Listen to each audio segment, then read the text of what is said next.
way, but I'm still, if you're going to, unless you got a real mansion, I like the smaller stuff more manipulated. These are those ones I showed you over there. We hardly ever, I would never even have one of these in my property. We have them in the house because some people still like them and everything. But remember, old tools, some of these old tools have gone away. And these, because I got to be real careful when I criticize, right? A rubber broom, I hate rubber brooms. Boy, they get those rubber brooms and they demonstrate these rubber brooms in these conventions. These guys are so good. People are standing in line. And I go, oh man! So I'm not a big rubber broom, but there's no miracle. They might work on pet hair. They might work on pet hair or stuff pretty good to do it. All floors are the same. The floor is a floor is a floor is a floor. Everybody keeps saying, well, this work on my wood floor. Will that work on wood floor? Most wood floors have a coat of varnish over the top of them. Most of them are just like any type of wood floor. So most of the stuff, wood wash has a tendency to not to keep wood kind of polished when it goes off and clean and bright. So there's top gloss is a wax. Years ago, we had put wax. The floors were old. We put a wax on. So when basically a coat of wax just like this. If I could take this, so I could pour a bucket of water on this with stuff get wet inside. No way. So that's basically, you had a floor and you had stuff on it and you come in there. So basically you put a coat of wax, which would be top gloss, would be acrylic. Put a coat of wax on the floor, and so all the wear that comes in your place, guess where it comes? It comes on that. In the old days, that stuff would get dirty, and then we'd strip it. You ever do stripping wax? Stuff out there, we'd get it. So you wax the floor, and so some of your floors need waxed a lot. It doesn't make them any slipperier if you have good wax on the floor. And again, that stuff is 10 times better than it was years and years ago to do it. I'll get stuff back where it belongs. Again, what you're seeing mostly in this store, everything here is commercial. We're doing it from the commercial end. When people come to my, I got a car, I got a little automobile with a bumper on in my museum, and nobody knows what this is. What is this? It's a giant paper clip. You make this is what you put down in your pants. Put the streets. No, there's a lot of things. I got this on the bumpers of a little car we built in there. What is it? Tell them. It's a dust mop. It's a dust mop. Yeah. You put these big mops on this thing like this, dust mop you have like that, and you put them in. Some of you might have a big gym floor, or a big garage floor, or a big thing floor. You might use a dust mop, but some people don't have it to do it. Keep coming around this way and see what we... Whatever that was.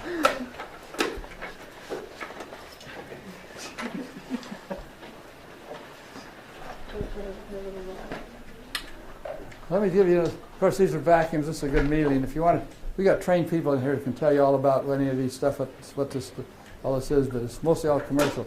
But here, I want you to see something that really will be interesting.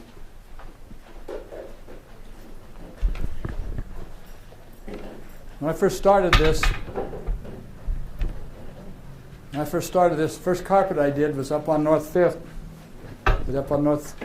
I'd never seen a carpet before. I went to Sherwin's, rented all the carpet stuff, showed up at the lady's house. I used 40 gallons of boiling hot water, as I told you. I said, it shrunk that rug, it ruined that rug, shrunk the waist. Now I didn't know what I was doing because I rented. As time has gone on, we have my company has those big trucks, you see. I got numerous across the United States. We park them outside, we have a lot of suction. So if you want to do your own carpets, these are the closest to the big trucks there. These are a good carpet cleaner. They're what we call so years we used to do the carpets, put the water on the carpets, and oh man, that thing's still loaded. We'd put it on, we'd soak in, and we'd check our wet dry vacuum. We'd use 30, 40 gallons of water, and we'd only have a quart in our thing. So the rugs, so they said never shampoo your carpet once. Why? Never shampoo your carpet once. If you do, they get dirtier faster. You ever heard that? That's what the saying was. Shampoo once. Well, the reason was we didn't get the dirt out of the carpet. That's kind of like saying never wash your socks or your underwear once. Because you ever wash them once, they get dirty faster the next time. But if something is really cleaned, it really goes. So then we came out with a thing called extraction, which is a great thing. You see, you have this thing. See how that thing went in right there, the trigger? You had the trigger in there. You shot the water in the carpet. Right when it rinsed and cleaned the carpet because you'd already pre-sprayed it. And right behind, see that section? You get most of these things they get about 80% recovery, 85%, yes. Which is phenomenal. Most of them get like 30, 40%. So if you do your carpet, you'll get almost, so you can rinse your carpet. It's really a good way to go, but I'm telling you, you don't have to go to the gym for a week after, do you? Look at the arms on that guy. He only does it once a day. But if you you want to do your own carpets, you can rent. So we started renting carpet. We made sure we had good ones. These are these still U.S. products? Sandy, yeah. Sandy, I don't know if they're the guys that make them, but they're still good, so you can rent to do this. But now that's the way all the carpets are cleaned. They're cleaned with extraction. You shoot the water in the carpet and pull it back out quick, and that's what all these big trucks do, all these big steam trucks, only they have a wider thing. They walk up to your house, they're hooked up to the Chevrolet engine, 160 horsepower, and they do that. So this is what, I hope I didn't get the one. This is a pretty neat way to mount these. I'm impressed. If you get these, it goes. Of course, we have a little commercial thing. You guys, come on, you guys are familiar with what this is, by the way. I did you from Idaho in a class. You should know this. I remember Larry Scheidler used to live in Pocatello. He cleaned windows at Idaho State and everything. He had the idea to do a vacuum you put on your back called a coach. Larry Scheidler. He's a good friend of mine. He's a competitor of mine. Then he moved to Boise. These things are made and sold out of Boise all over the world. Boise, Idaho. And they're a good backpack. You put them in, strap them on the back of your back, and you got a thing. That's where we clean. Most of all our people clean carpets that way under desks. We don't use the push thing anymore to do it. So that's kind of what's new. So you can clean your own carpet. Remember, sweep, vacuum it first. But guess what? If these things are in front of every door, they work about 10 times as good. These are really good mats. Everybody wants a fantastic demonstration. Every time you see cleaning demonstrated, everybody wants a good demo. There's just no secrets demonstrating. There's just no. And the biggest number is get help around the house, get people to clean up after themselves. The worst thing you can do in life is cleaning up behind people. You reinforce bad behavior. I don't like to adopt the highway too much for that. People do this, so I always put to get help. I said pro tools, if you use, they'll probably have 2% different. Probably pro techniques, like I showed you, probably 5% different. Better chemicals, probably only 2% different it is for getting rid of your clutter. 40% difference in your clean time. 40% of most all the cleaning is just junk, clutter. Too much furniture, too much stuff, too much junk, too many cleaners. And probably another thing is that book that I showed you is designed for it to do it. So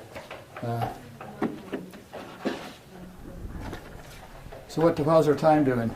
We're doing well, though we would like time for questions. Okay, we're just about right there. One of the demos I always did one time when I started, I took this. These were all hard water.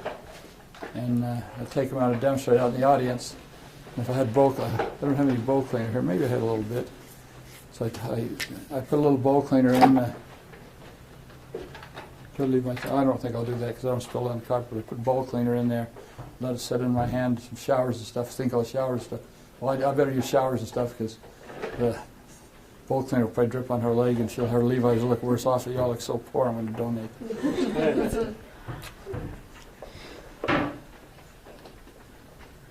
Open it up and put a little on here. Don't sit on his head because anyway, you find a little bit like that. You start looking at what happens with that stuff pretty soon. Just almost instantly. If I could put a little cup of that and drop your ring or drop your plastic or necklace down in here. Pretty soon this stuff just goes away. That's what you do with hard water.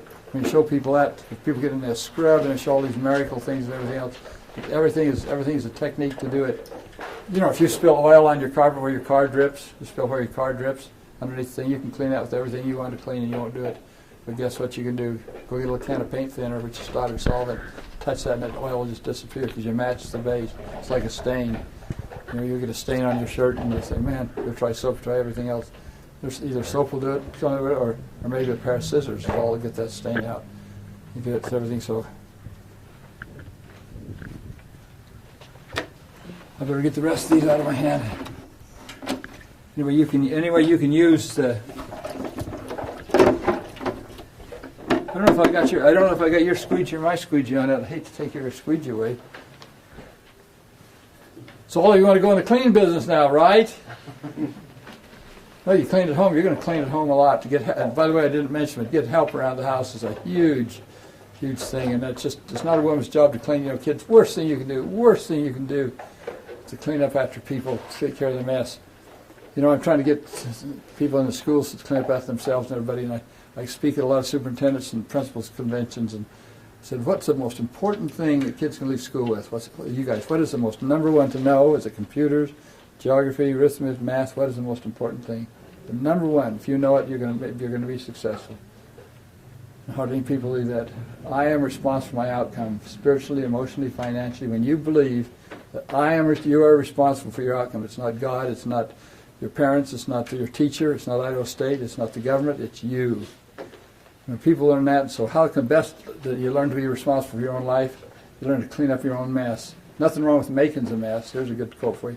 Leaving a mess is what is wrong. And if you're gonna accomplish anything in this life, anything, you're gonna make a mess and you're gonna make a mistake. But leaving a mess, if you build anything great, the greater the statue, the worse the mess underneath it, generally the chippings. And to do that, so there's no, there's just no magic bullet. That's all there is to it. And it's a whole bunch of little things. Now, as I told you, start off in the mats and using a couple of these things and spray bottle. You start adding all that together, and pretty soon cleaning just a few minutes. The kids like to do it and everything. And I'll tell you the last thing: if it's convenient, guess what? You'll do it, and I'll do it, and everybody. Even I'm so disciplined, but if it's not convenient, guess what? It's like eating food or anything else. If it's convenient, you eat it. If it isn't, you don't do it. And you don't. So cleaning's the same way. So did you learn anything? Yes. I actually get a squeegee to clean the windows. Yes, that's just exactly what you do. You'll buy one in your life. And as pretty as you are, you can get out and start cleaning windows. I can just see you out there. You'll have a whole line of people out there cheering for you. Go, let it go. You can clean the window. I taught a college course up to Coeur d'Alene once, and I had about 35 people, 40, 3 homemakers, other people. Most of them never been. It's just a course. And some 19-year-old kid, I said, you can do this, and he didn't show up for class for 3 days. The kid had been on drugs. He was short of a feather short of a whole headband. Just. When he come roaring into class, he'd made $180 doing that stuff. He just went out and started cleaning windows. Well, clean that window for $30. Go do it, kid.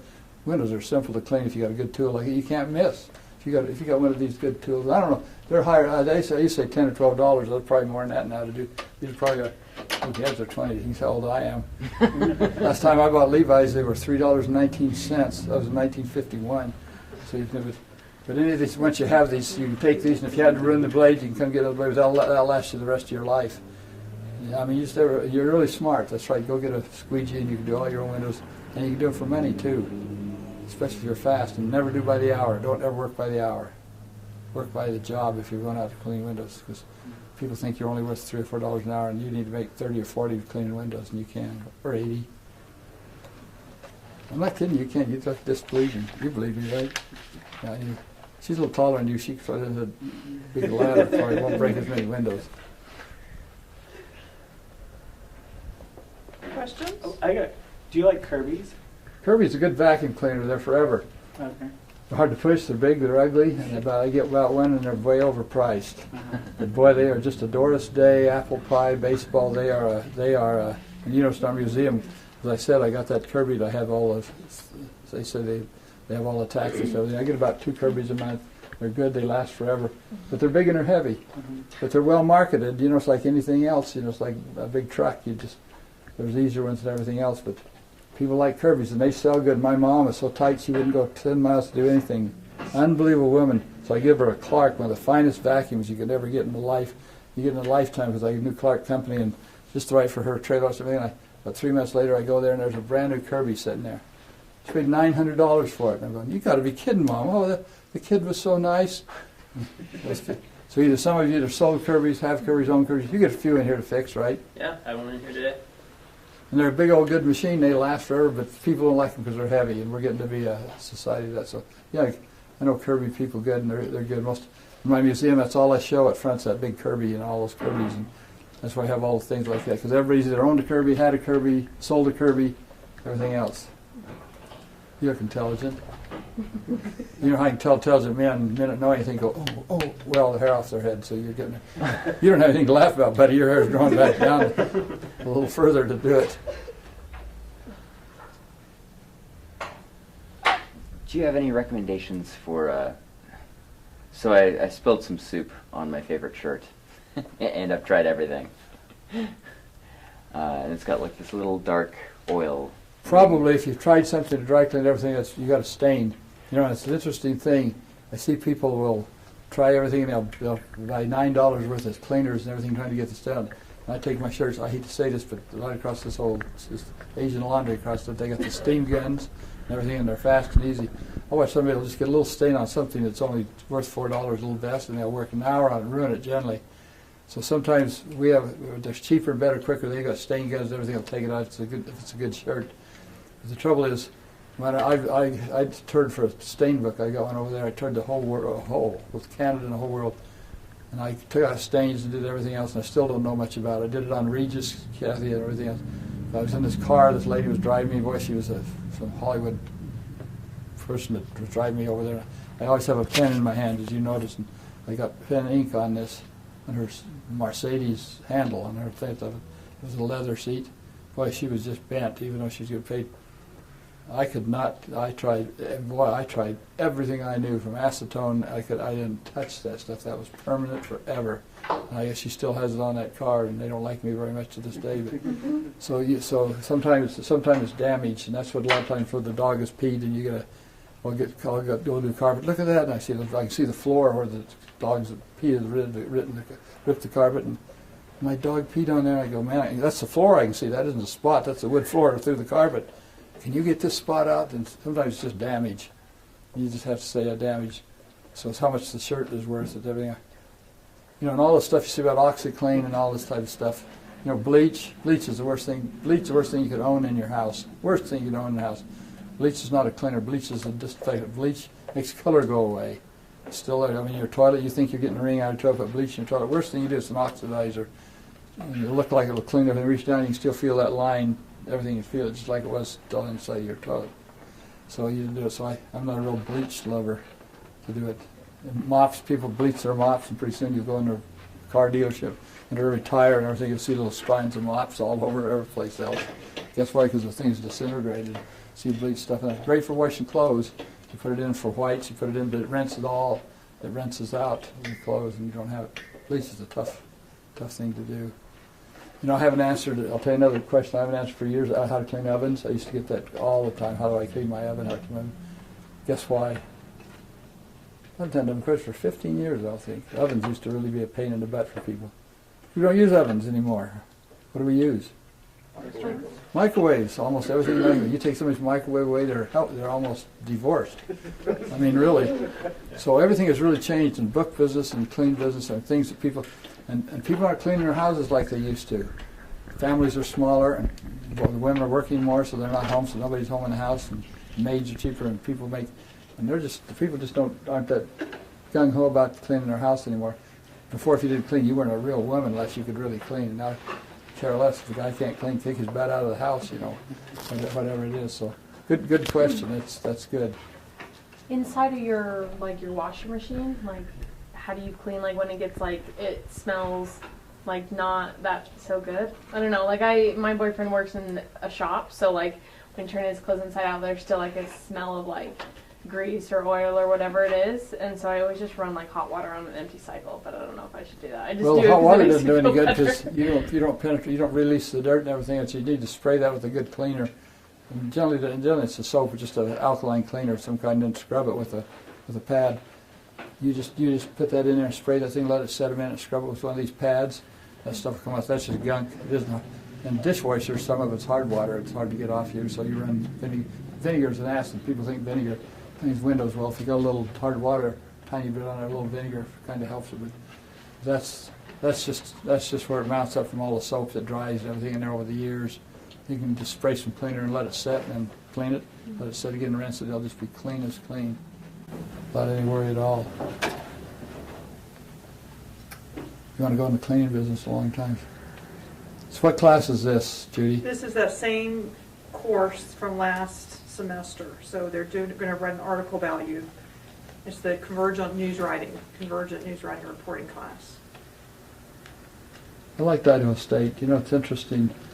I lived in Boston a few years back, for 2 years, and I had a lot of people from Yale and Harvard and where we lived, and I got to know a lot of teachers. And find a size of town has nothing to do with the size of people. Wall Street is not Main Street. And a couple of other professors that I knew taught there says you can get just as good education at Utah State, at Arizona State, at University of Oregon, BYU, maybe in Twin Falls, Idaho. If you had to have a trumpet player that's like Slaughter, guy the best in the world, you'd get more going there than you would Juilliard School of Music. you know, we have this thing stuck that if you don't have Yale or Harvard on your stuff like that. I really found that was interesting. They said because you have just as good professors or even better. We've had some really good ones up, and you know, it's according to where you go to school. So it's good to get a course to do something. Whatever, I'll give you good advice. Get to do something you really like to do. The top or success has nothing to do with how much. You'll never make enough money. You'll never own enough property. You'll never get enough sex. You'll never get enough anything to make you happy, except what you really love to do. And I think that success is not education, not noise. It's really liking what you have to do, what you get to do. And number two is feeling what you do has value. You know, you can do a lot of things, but you got stuff that doesn't have value, and you got to feel what you're doing, whether it's working with the children, or whether it's, even if it's no money. That's why you see a lot of people say, what makes these people work? Because they know what they're doing has value to the human race. And that's why I guess I like cleaning. It's a stupid thing, but it gives me a lot of vehicles. Because number one, it's fun to do, it's good exercise, I've got to travel the world, I've got to write books, I've got to do everything else. But I also now, why am I spending 14-hour days? Got a $3 million house in Hawaii, my wife's there, attend the freeholders today. Why I'm here talking to you guys, I don't even know. Because I like what I do. And I had those beautiful children yesterday, just tons of them. Why she teaches in school, you know, you work for less or you work for stuff that if you really like doing. Everybody, we got this whole screwed up thing that success is showing the women, candy wrapper women walking around really neat, and the guys in their $100 million suits and grub in the toilets and drive an old Buick, and you know what, it doesn't matter, but you got to really like what you do. And if you don't, I told them when we were before the career plan, not last class, life plan, don't career plan, because if you got it on the ball, you can make a living doing anything you want. There's a lot of jobs. You can learn a job. I can teach you a week how to be a real professional cleaner if you're on the ball to do it. If you really like to do that. A lot of people just don't like to clean. Man, I hate to eat, hate to stop to eat, and I hate working at, I wouldn't be an accountant if you paid me, I wouldn't be an accountant if you paid me $2 million a year. And I like filming, you know what they're doing, and everything else, you know everything, but if he really likes to do it, he works, there's ways to starve to death. A writer, an artist, a painter, a museum owner, and a janitor. Teachers do pretty, but they get a lot of satisfaction when you get to be a teacher to do it. So that's the best advice I give you. Whatever you do, it doesn't matter whether you clean toilets or no matter what you do. If you really like to do it, then it never is work. You go to work every morning, and then when you feel what you do, what I did today really counted. Somebody's life has changed everything. You don't get tired. You just keep doing it, and you'll do it. You'll give your money and you'll give your time. But if you get into selfish and stuff, because you'll never make enough money. I'll tell you that. I know people have become very prosperous, and generally, in fact, most time prosperity is what kills you. Once you get prosperity, you start thinking you're worth what you own, and that's the worst thing that can happen to a human. So Don, you have the store, the museum, and your cleaning business. Where are you happiest, and what are you happiest Well, doing? it's been interesting. My business is, when I started my business, I'm an entrepreneur. Anybody know what an entrepreneur is? Entrepreneur? You think you're one? You know what they are? People have their own business and everything. No, an entrepreneur is different than most people. They think they're right. Entrepreneurs think they're right. They're generally not, but they think they are. And if you really think you're right, you make a bad idea work. So when I started the cleaning business, for all the years I owned it, and I fought payroll and everything, but his exercise was good. It was adventure. I met people, got to travel the world and everything else like that. So I liked my business, but I was an entrepreneur. My company did this. But we were the best in the United States. We were really good. But as we grew bigger, we started shifting into corporate. Corporate is different than an entrepreneur. Corporate thinks different. I never took people to lunch. I never bought houses for you and took you golfing and give you pencil or coats and watch automobiles. Corporations work different. We started doing, and you go look in this office right over there, you'll see a big elk head that I paid $25,000 for. One of the customers wanted to go hunting. We did everything. Well, that's the way, and they're running bills better, but I never could adjust to that. So the business isn't as fun. The business, Judy, to answer your question, it's not as fun as it was for me because I'm not right at the helm because I worked on every job. I didn't. If I worked a job, I'd take the worst job. I worked on every job, no matter what it was. I did it. I worked on it. When you get big, you can't do that. So now the museum, I really like writing books. I've written 40 books. I've sold millions of books. I'm a good writer. I write for the paper. I really enjoy that. I like writing. But I still own a lot of property, and don't own property as you get old because it owns you. You sign out there disintegrating.